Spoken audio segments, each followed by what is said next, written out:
कैसी से फूल मोरा कैसी से फूल मोरा दिलेरी काबा যে ফুল যোগ যোগান্তরে খুশবু ছড়ায় বলেন যে ফুল যোগ যোগান্তরে গন্ধ ছড়ায় জোরে কোন কথা ঠিক কিনা এই গান এইটা একটা গানের সুর সজন মালা বাংলা গানের সুর ভারতের জোরে কোন কথা ঠিক কিনা হাবিবে খোদা তুমি নবী কামলিওয়ালা আল্লাহু আকবার হাবিবে খোদা তুমি নবী কামলিওয়ালা তাই তো তোমায় পেয়ে আজ পৃথিবী উজালা তোমারই নয়ন দু চোখে বলেন তোমারই নয়ন দু চোখে অশ্রু জড়ায় যে ফুল যুগ যুগান্তরে খুশবু ছড়ায় আমার বাবা বন্ধুরা গো আমার মা বোনেরা আশা করি কথার মতো কথা বলে অল্প কথায় বোঝে কচুর মতো কচু বলে অল্প জানি সে যে মা বন্ধুরা আজ এখানে ব্রেক করলাম আজকের মতো অন্যদিকে যাই আমার বাবারা বন্ধুরা লক্ষ্য করেন আহারে বাবারে লক্ষ্য করো বাজার আল্লাহর একজন বান্দি গভীর রাতে চিৎকার করে করে কান্দে গভীর রাতে চিৎকার করে করে মেয়েটা কান্দে লক্ষ্য করেন আহারে এবার যখন মেয়েটা কান্দে এই মেয়ের কান্না দেখিয়া মেয়ের ঘরের পাশে একটা ক্লাব ছিল বলেন তো ক্লাবে বুড়ো মানুষ বেশি যায় না যুবকেরা বেশি যায় ক্লাবে কারা থাকে বেশি জোরে কোন ক্লাবে কারা থাকে বেশি যুবকের দল ক্লাবে থাকে যেমন আজকে আধার কোন পশ্চিম পাড়া আমার বাজার রিপন শেখের সঙ্গে যে সমস্ত ছেলেরা আজ জান্নাতের বাগান সাজাইছে তোমাদের জীবন ধন্য আল্লাহ পাক যেন দয়া করে তোমাদের মাহফিল কবুল করেন বলেন আমিন কোন মাহফিল কবুল হবে ওটা চেয়ারে বসলেই বোঝা যায় কোন মাহফিল কবুল হবে একটু আলামত আগে হলো পাওয়া যায় আমি আবার অন্তরস্থল থেকে বলছি বাদাম আজকের মাহফিল মনে আল্লাহ পাক দয়া করে কবুল করবে আমিন বলেন আমার বাবারা বন্ধুরা এবার তখন আহার যুবকেরা মহিলার কান্না শুনে আস্তে করে আগে গেল মা কান্দে কেন ফুফু কান্দে কেন দাদি কান্দে কেন খালা কান্দে কেন নানি কান্দে কেন জেঠি কান্দে কেন এইরকম কথা বলতে বলতে যুবকের দল এবার তখন মহিলার কাছে বসে বসে তারা কথা বলে কিন্তু মহিলার কান্না বন্ধ হয় না এক পর্যায়ে মুসলমান মেয়েটা ডাক দিয়ে বলছে আমি কেন কান্দি তোমরা জানো না তার কারণ হলো আমার মন চায় পবিত্র মক্কা মদিনায় যাবো জোরে কোন মারহাবা আরো জোরে কোন মারহাবা আমার মন চায় মক্কা মদিনায় যাবো একজন নাতি সম্পর্ক ডাক দেখা বুড়ি মদিনায় যাবি টাকা আসেনি কয় তা তো নাই কেমনে মদিনায় যাইবা কেমনে মক্কায় যাইবা কয় টাকা নাই বলেই তো আমি কাঁদতেছি কিন্তু আমার যুবকেরা সোনামানিকেরা ওদের মনটা নরম হয়ে গেল একজন যুবক ডাকতে বলছে ভাই এই তো হাতের মৌসুম শুরু হয়ে গেল আর কয়দিন পর জলজাহাজে কাফেলা চলে যাবে মাত্র 3 দিন সময় আছে চলো জীবনে বহু অন্যায় করছি আগামী কালকের থেকে আমরা এই বুড়ির জন্য ভিক্ষা করতে নামবো জোরে কোন মারহাবা যুবকের দল এবার ভিক্ষা করলো টাকা পয়সা সংগ্রহ করলো যুবকের দল ভিক্ষা করে টাকা পয়সা সংগ্রহ করলো বুড়ির জন্য জাহাজের টিকিট পর্যন্ত হয়ে গেল কিন্তু টিকিট নিয়ে বুড়ির হাতে দিল আগামীকালকে সকাল 7টায় জাহাজ ছেড়ে চলে যাবে বুড়ি চিন্তা ভাবনা করছে যুবকেরা টিকিট দিয়ে গেছে ওরা আবার আমাকে নিয়ে জাহাজে উঠায় দিবে যুবকদের আর খেয়াল নাই কিন্তু বুড়ি আর যখন জানতে পারলো বুড়ি তুমি না হজ করতে যাবে এখনো বাড়িতে আসো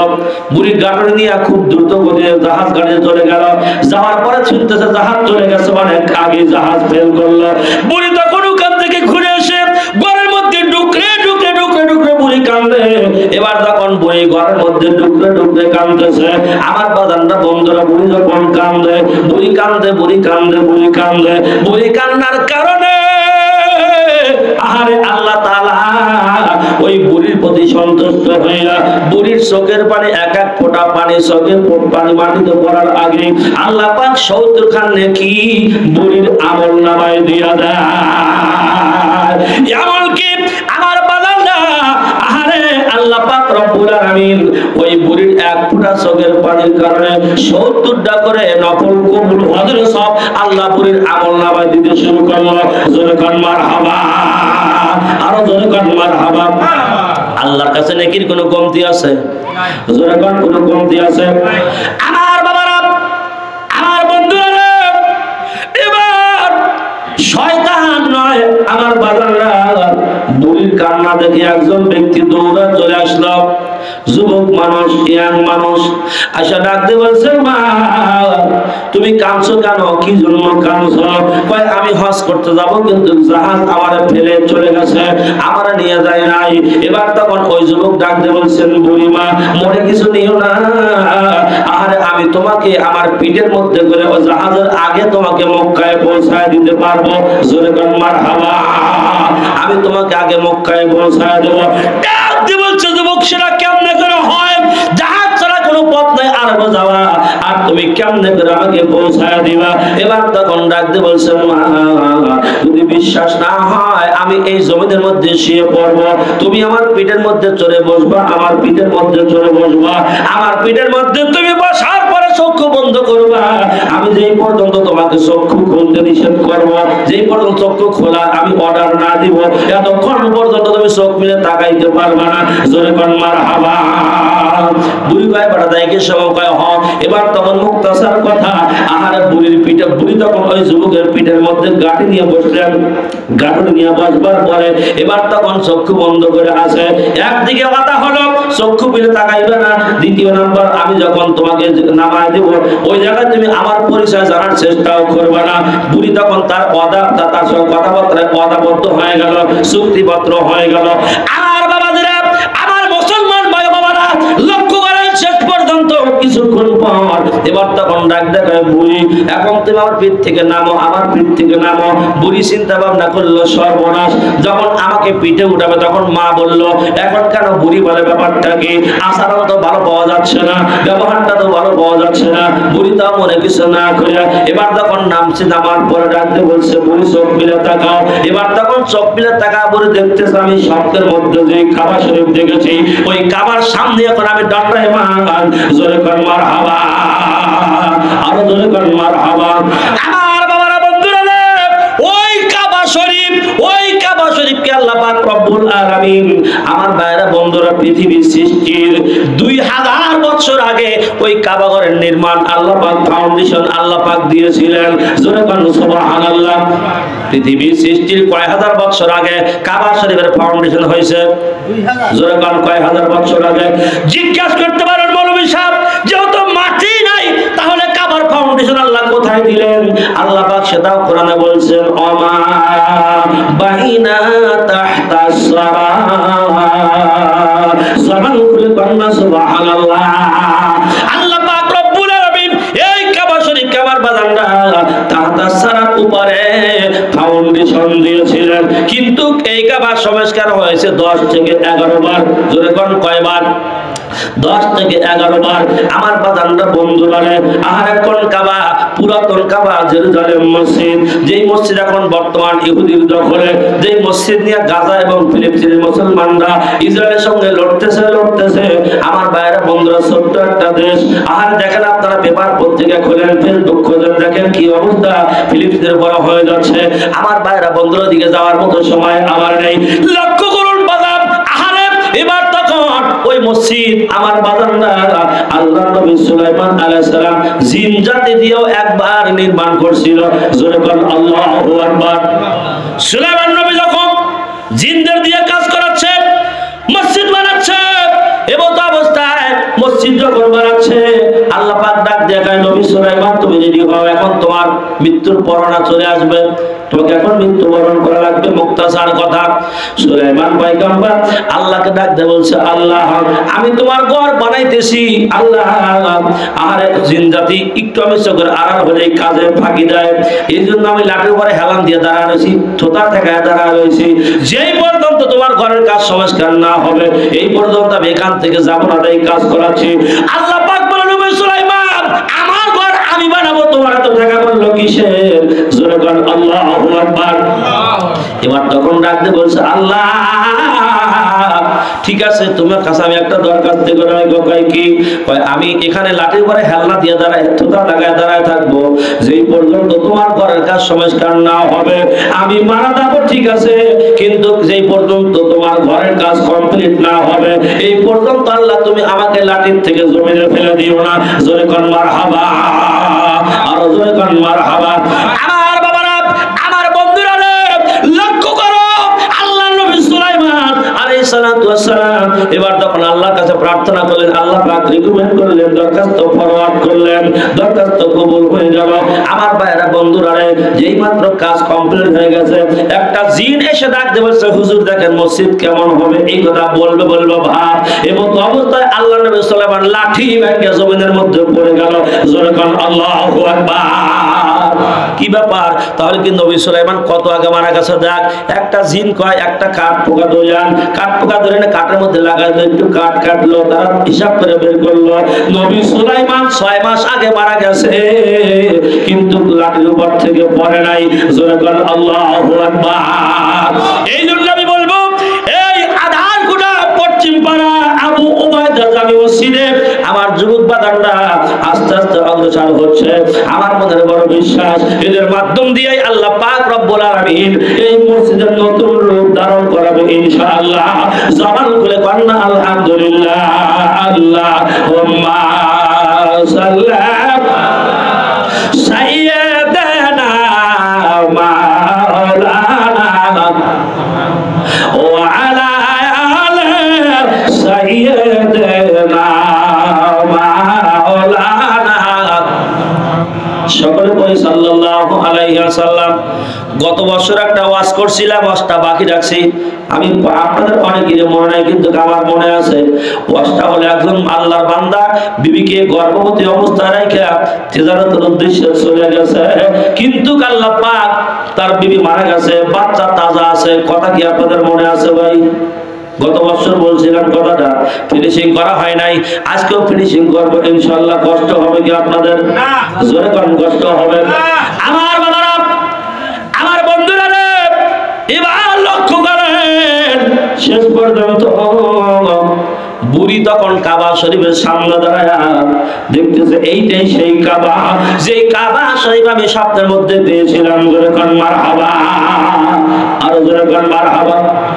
আমার বাবারা বুড়ি তখন ডাকতে বলছে বাবা রে এত বড় উপকার তুমি আমারে করলা কোথায় বাড়ি কোথায় ঘর নামটা একটু তোমার বলে দাও তোমার জন্য দোয়া করব বুড়িবার তখন ডাকতে বলছে যুবক ডাক দেখা বুড়ি করে আগেই বলছিলাম আমি আমার নাম জিজ্ঞাসা করবি না আবার জিজ্ঞাসা করিস তাও কয় না বাবা এত বড় উপকার তুমি আমারে করলে তোমার নাম তোমার পরিচয় না জানলে কি আর থাকা যায় নাকি একবার দুইবার তিনবার করে জিজ্ঞাসা করার পরে শয়তান তখন ডাকতে বলছে বুড়িরে আমি কেমনে ছেড়স না আমি হলাম তোর শত্রু মিস্টার ইবলিস জবান খুলে কর নাউজুবিল্লাহ বুড়ি কয় আস্তাগফিরুল্লাহ তুমি এই কথা বলো না বাজান তুমি ভালো তুমি একটা মানুষ নাউজুবিল্লাহ কর এবার তখন ইবলিস কয় বুড়ি আমরা তোর শত্রু ইন্না শাইতানা লিল ইনসানি আদুউম মুবিন নিশ্চয় শয়তান আদম জাতির প্রকাশ্য শত্রু এবং দুশমন এতে কোনো সন্দেহ নাই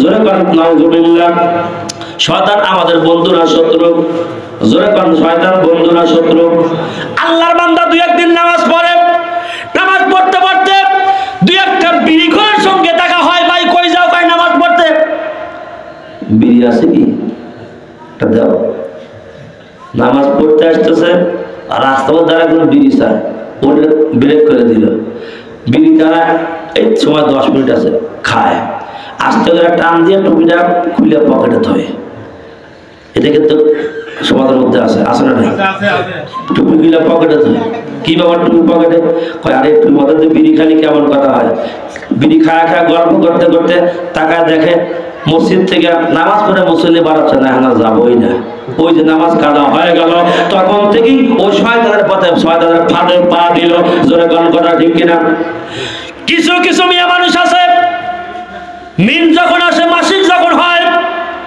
খারাপ কথা নয় আল্লাহ ওদের দিয়েছে আমরা মায়ের সন্তান যখন ঠিক কিনা ভাই ও বন্ধু মুসলমান একজন মেয়ের প্রতি একজন মহিলার প্রতি 7 দিন পর্যন্ত রোজা নামাজ মাপ 7 দিনের পরে কিন্তু আর মাপ নাই।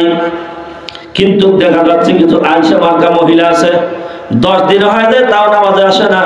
ওই যে তার আলসি ধরে গেল, আবার বিচ আসার আগ পর্যন্ত কিছুদিন নামাজ পড়ে আবার নামাজ ছাড়ে। আমি বলবো এই সমস্ত নামাজ দিয়ে কখনো আল্লাহর বান্দা বান্দিরা আমার আল্লাহর পথ হাসিল করতে পারবো না। জোরে কোন কথা ঠিক কিনা? আল্লাহ পাক রব্বুল আলামিন আবার বলতেছেন কিছু কিছু মুসল্লি আছে ওক্তিয়া নামাজ পড়ে না, খালি জুমার নামাজ পড়ে।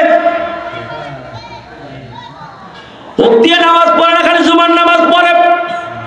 ওদের মধ্যেও আবার কিছু মুসল্লি আছে জুমার ফরজ নামাজ সমাপ্তি হওয়ার পর যত তাড়াতাড়ি পারে মসজিদ থেকে বাড়া চলে আসে, সুন্নত নামাজ পড়ে না। আছে না নাই? জোরে বলেন আছে না নাই? যদি এই পরিবেশের কোন মুসলমান থাকো, একা একাই তওবা করো, তোমার নামাজ হয় নাই, তার কারণ হলো জুমার ফরজ নামাজ পড়ে কমপক্ষে 4 রাকাত বাদাল জুমা না পড়া পর্যন্ত তোমার নামাজ হবে না, তোমার নামাজ হবে না। জবান খুলে কন্না নাউজুবিল্লাহ। মসজিদ থেকে বের হয়, বাড়ি যায়, তাড়াতাড়ি টিভির কাছে বসে, 1 ঘন্টা পরে ভাত খায়, কিন্তু টিভির বুতাম টিভিতেও খালি চ্যানেল চেঞ্জ করে। দোকানে সময় লাগে, সমস্যা হয় না। মসজিদে আসলেই একদল লোকের পায়জামায় আগুন ধরে যায়। জোরে কোন কথা ঠিক কিনা? ইমাম সাহেব বক্তব্য দিচ্ছে, সময় কারণে 5 মিনিট বেশি হয়ে গেল ফিনিশিং টানতে। হুজুরকে তাড়াতাড়ি হুজুর চলবে না, সময় বেশি নাই। জোরে কোন কথা ঠিক কিনা ভাই? এরকম লোক আছে না নাই? আরো জোরে কোন আছে না নাই? কিন্তু আপনি কি জানেন ইমাম সাহেব বক্তব্য দিবেন, ওই সময় যদি আপনি বসে বসান ওই কথাগুলো শ্রবণ করেন ধৈর্য সহকারে, এক একটা কথার বিনিময়ে আল্লাহ পাক রব্বুল আলামিন 100 বছরে বেরিয়ে নফল বন্দেগী সমান সব আল্লাহ পাক মুসল্লির আমলনামায় দিবে। আমার বাবারা, বন্ধুরা, আমার বাবাজিরা, লক্ষ্য করে ডাকতে বলছেন, তাহলে তুমি কি শয়তান? হয় আমি শয়তান? ওই এত বড় কাজ তুমি আমার করলে, ব্যাপারটা কি বলো তো দেখি, তোমার কি মনের বাসনা? তখন কয় বুড়ি, যখন তুমি তোমার কাফেলা তোমাকে ছেড়ে চলে আসলো, যখন তুমি কাঁদতেছিলা, তখন আমি তোমার কান্নায় আল্লাহ পর্যন্ত আমি খেয়াল করতে পারি, আমি খেয়াল করে দেখতেছি আল্লাহ তোমার এক এক পোড়া চোখের পানির বদলাতে 70টা করে নফল কবুল হদের সব দেয়। এই দৃশ্য দেখবার পর আমি চাই না বানিয়াদম নেক কামাই করুক, আমি চাই তারা জাহান্নামে যাক, কিন্তু তোমাদের কাছে আল্লাহ পাক আমারে শয়তান বানাইলো, এই জন্য আহারে আমি তোমাকে পিঠে করে মক্কায় পৌঁছায় দিলাম। হজ কবুল হোক আর না হোক, তুই একবার মক্কা দিয়ে ঘুরে আয়। জোরে বল মারহাবা। আমার বাবারা, বন্ধুরা, আমার মা বোনেরা, লক্ষ্য করো, যেই কথা আমি বলতেছিলাম গত বছরের ওয়াজ এখন শোনো, সেটা হলো আমিরুল মুমিনিন খলিফাতুল মুসলিমিন, ইসলামের দ্বিতীয় খলিফা হযরত ওমর ফারুক রাদিয়াল্লাহু তাআলা আনহুর জামানায় একজন মানুষ ওমর ফারুকের সামনে দণ্ডায়মান হয়ে গেল, কিন্তু তার সাথে আছে একটা বাচ্চা।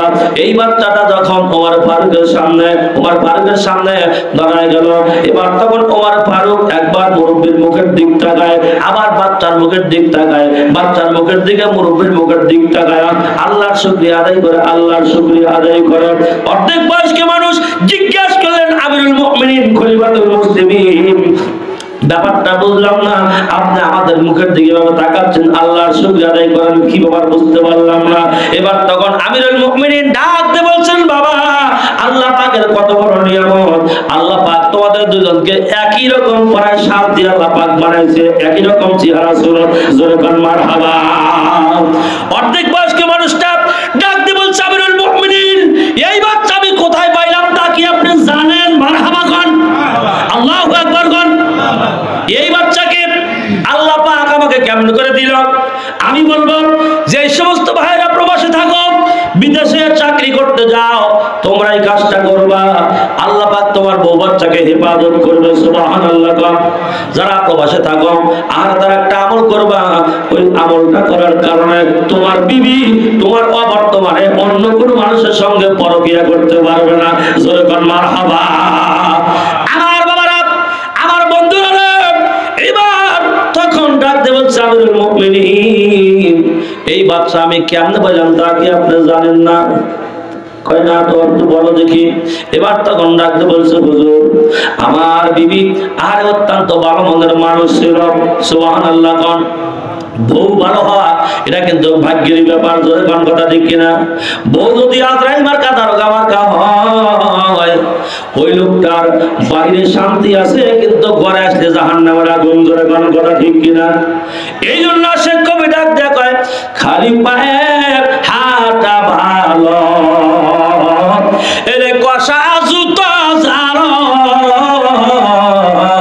দেশের সে বিদেশ ভালো কল্লা বিবি জানো। জোরে কোন কথা ঠিক কিনা? সতী নায়ের নারীর প্রতিমা গো আজ পর্বতের সুর অসতী নারীর প্রতিমা গো বাঙ্গা নায়ের গুড়া। জোরে কোন কথা ঠিক কিনা? আমার বাবারা আমার বন্ধুরা এবার ডাক দিয়ে বলছে হুজুর আমার বিবিকে অত্যন্ত ভালোবাসি আমি, বিবি আমার অত্যন্ত মহব্বত করে। ঘরে না ফেরা পর্যন্ত আমার বিবি খানা খাইতো না। প্রয়োজন মধ্যে বিবি কাজ কর্ম শেষ করে বিছানায় শুয়ে থাকতো, আমার অপেক্ষায় আজ থাকতো। আমি আসবার পরে একসঙ্গে খানা খাইতাম। এক লোকমা খানা বিবি আমার খাওয়াইতো, আর এক লোকমা খানা আমি বিবিরে খাওয়াইতাম। সুবহানাল্লাহ। আমার বাবারা স্বামী স্ত্রীর মধ্যে সাবধানীর সম্পর্ক ততক্ষণ পর্যন্ত হবে না যতক্ষণ পর্যন্ত স্বামী স্ত্রীর মধ্যে এক নম্বরে সালাম বিনিময় চলে। জোরে কোন সুবহানাল্লাহ। আমার ভাইরা বন্ধুরা রে আহারে ঘড়ির থেকে টাকা কাটা দিক তাকাচ্ছেন, অনেক রাত হয়ে যাচ্ছে, অনেকেই চিন্তা ভাবনা করতেছেন, কিন্তু লক্ষ্য করেন অসমাপ্তি করবার পরে আপনারা মনে করবেন মনে হয় জাকারিয়া হুজুর মাত্র আধা ঘন্টা ওয়াজ করছে। আমার ভাইরা বন্ধুরা এবার আসুন আমি ওই দিক যাবো না, তার কারণ কণ্ঠের অবদান তেমন একটা ভালো না। আজকে 47 দিন একইভাবে চলছি, আল্লাহ পাক চালাইছে। জোরে কোন মারহাবা। 47 দিনের মধ্যে মাহফিল হয়েছে 62টা। জোরে কোন আলহামদুলিল্লাহ। ভাইরা আমার বন্ধুরা আমার লক্ষ্য করেন এবার শেষ পর্যন্ত ডেকে ডেকে বলছে আমিরুল মুমিনিন ও খলিফাতুল মুসলিমিন আমার বিবি আর আমি যখন তাকে রাইখা আমি একজন মনিবের কাজ করতাম, চাকরি করতাম, সে যখন আমাকে কিছু মাল সম্পদ দিয়ে উটের কাফেলা নিয়ে প্রবাসে পাঠায় দিলেন, প্রবাসে পাঠায় দিলেন। আমি যখন প্রবাসে চলে গেলাম, প্রবাসে চলে যাওয়ার পাককালে আমি তখন ডাকতে বললাম আল্লাহ আমার বিবির পেটে যে বাচ্চা আছে ছেলে সন্তান না কন্যা সন্তান তা আমি জানি না, আল্লাহ গো দয়া করে তুমি আমার সন্তানকে হেফাজত রাখো। জোরে কোন আলহামদুলিল্লাহ। এই কথা বলবার পরে আমি যখন বাড়ি থেকে বেরিয়ে চলে গেলাম আহারে তখন বিবি মাত্র 8 মাসের গর্ভবতী ছিল। 8 মাসের গর্ভবতী ছিল। আহারে আমি যখন 12 মাস নয় আহারে 14 মাস পরে বাড়িতে আসলাম। আহারে মাত্র 6 মাস পরে বাড়ি আসলাম। 6 মাস পর বাড়ি আসবার পরে শুনি আমার বেগম সাহেবা হায়াতে বেঁচে নাই, আমার বেগম সাহেবা চলে গেছে। আমি কত মানুষের দ্বারে দ্বারে ঘুরি আর কান্দি, আমার বিবির কথা বলে বলে মনে করে করে কান্দি। এত মানুষের মুখ দেখি কিন্তু তার মতো মানুষ আমি পাই না। আহারে এইভাবে কান্দি আর কান্দি রাত্রিবেলায় আমি একটু কাঁদতে কাঁদতে একটু হালকা কন্ডার ভাব হলো, একটু ঘুমের ভাব হলো। আমি যেন দেখতেছি আমার বিবির বাচ্চা, আমার বাচ্চা আমার বিবির পেটের মধ্যে নয় তার কোলের মধ্যে কবরে লালন পালন হচ্ছে। জোরে কোন সুবহানাল্লাহ। আমিরুল মুমিনিন আমি তখন তুলে গেলাম ওই রাত্রিতে গোরস্থানে যাইয়া কবর থেকে সমস্ত মাটিগুলো সরাইলাম। সমস্ত মাটিগুলো কবর থেকে সরাইবার পরে আহারে কবর থেকে সমস্ত মাটিগুলো সরাইবার পর এবার আমি দেখি আধার রাত্রে আমার বিবি তখন ডাক দেখার স্বামী গো নাও তোমার আমানত তুমি বুঝে নাও। এই কথা বলে আমার বিবি কবরের মধ্যে থেকে হাত বাড়ায়া আমার ফুটফুটে বাচ্চাকে আমার কোলে উঠায় দিল। জোরে কোন মারহাবা। আল্লাহু আকবার। আমার বাবারা বন্ধুরা আল্লাহ পারে না পারে না? জোরে কোন আল্লাহ পারে কি পারে না?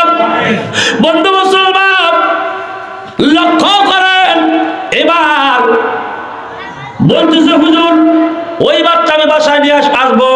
আমি ডাক দিলাম বিবি তুমি তো মারা গিয়েছো। এবার তখন বিবি আমার ডাক দেখায় স্বামী গো আমি তো মারা গিয়েছি ঠিক আছে, কিন্তু যখন তুমি বিদেশে যাওয়ার পাককালে তোমার আমার আমার পেটের সন্তানকে আল্লাহ রাস্তায় সাপোর্ট করছিলাম, আল্লাহ তোমার সন্তান নাই নাই, তুমি যদি আমাকে আল্লাহ রাস্তায় সাপোর্ট করতে আল্লাহ কি করতো তা আমি জানি না, তবে আমার মনে বিশ্বাস আমার হায়াত নাই, আল্লাহ পাক আমাকে নিয়ে আনছে, তাদের সমস্যা নাই, আমার জন্য তুমি দোয়া করবা, আল্লাহ পাক আমাকে কবর দেশে অত্যন্ত শান্তিতে রাখছে।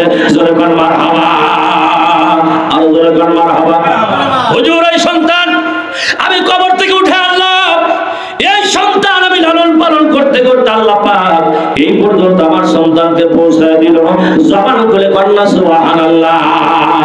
আমার বাবারা বন্ধুরা, এবার লক্ষ্য করেন, প্রত্যেক জুমার নামাজের পরে রূহগুলি আল্লাহর কাছে নেকির জন্য তারা, আমরা যেমন খাবার জন্য সিরিয়াল ধরে বিভিন্ন জায়গা থেকে খাবার নেওয়া লাগে, ওরা নেকির জন্য সিরিয়াল ধরে। জোরে বলেন আল্লাহু আকবার। মকতুবাত শরীফের মধ্যে তরিকতের ইমাম শেখ আহমদ সিরহিন্দি মুজাদ্দিদ আল পেসানি আল ফারুকি রাহমাতুল্লাহ আলাইহি, যিনি সম্রাট আকবরের সঙ্গে ভারতবর্ষে যুদ্ধ করেছেন, আমার ভাইরা বন্ধুরা, উনি ওনার কিতাব মকতুবাত শরীফের মধ্যে বলতেছেন, আমি একজন নবীর সাহাবী থেকে হাদিসটা আমি আহারে লক্ষ্য করছি, পর্যায়ক্রমে কিতাব থেকে উনি বলেন, কিতাব থেকে হাদিসটা লক্ষ্য করেছি, উনি বলতেছেন এই একই কথা গাউস পাক আব্দুল কাদের মহিউদ্দিন জিলানী আল বাগদাদি রাহিমাহুল্লাহ উনি ওনার গনিমাতুত তালিবুন নামক কিতাবের মধ্যে বয়ান করতেছেন।